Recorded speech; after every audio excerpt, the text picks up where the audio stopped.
गोंदिया जिल्ह्याच्या सडक अर्जुनी येथील अधिकाऱ्यांनी अवैधरित्या वाहतूक होत असलेल्या 17 लक्ष रुपयांचा सागवान प्रजातीचा लाकूड आणि एक मालवाहक गाडी जप्त केली आहे.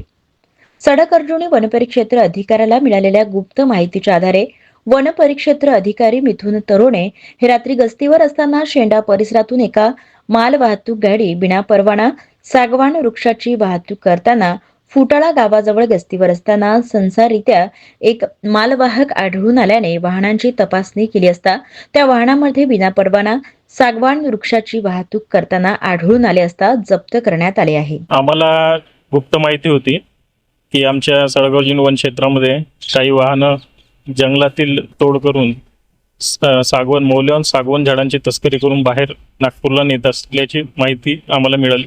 मग त्यानंतर आमचे पथक होते, गस्ती पथक, मी स्वतः आणि माझे 3 चमू होते गस्तीवर. आम्हाला माहिती मिळाली की एक वाहन शेंड्यामधून नागपूरला जात असताना माल घेऊन जंगलातून माल घेऊन चालला आहे.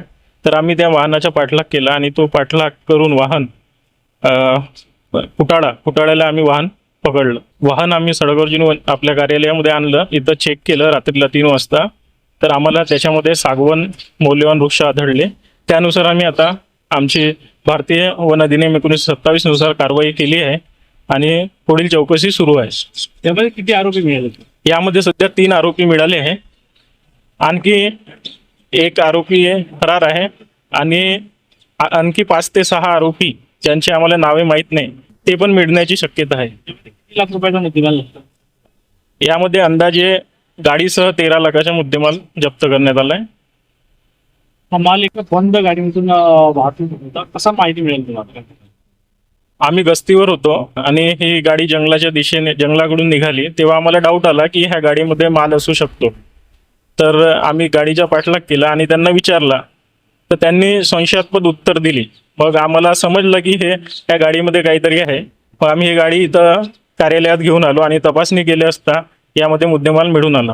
माल कुठून कुठपर्यंत जातो? हा माल नागपूरला जात होता. नागपूरला लकडगंज एरिया आहे, तिथं आरा मशीन आणि लाकडाचे जे व्यापारी आहे तिथं मोठ्या प्रमाणात आहे. यांच्या सांगण्यावरून हा माल ते लकडगंजला नेत होते. कोण आणत होते? शेंड्यामधून. चौकशी दरम्यान त्यांनी आता सांगितलंय की यापूर्वी पण आम्ही माल इथून 3 वेळा इथून माल नेलेला आहे म्हणून, ही 4थी वेळ होती. अजून आमची चौकशी आता सुरू आहे. पूर्ण माहिती होईल तेव्हा आम्ही तुम्हाला परत कळवू. सडक अर्जुनी तालुक्यामध्ये होत असलेली सागवान वृक्षाची चोरी व रेती चोरीमुळे वन परिक्षेत्र अधिकारी मिथुन तारोणे हे ऍक्शन मोडवर काम करताना दिसत आहे.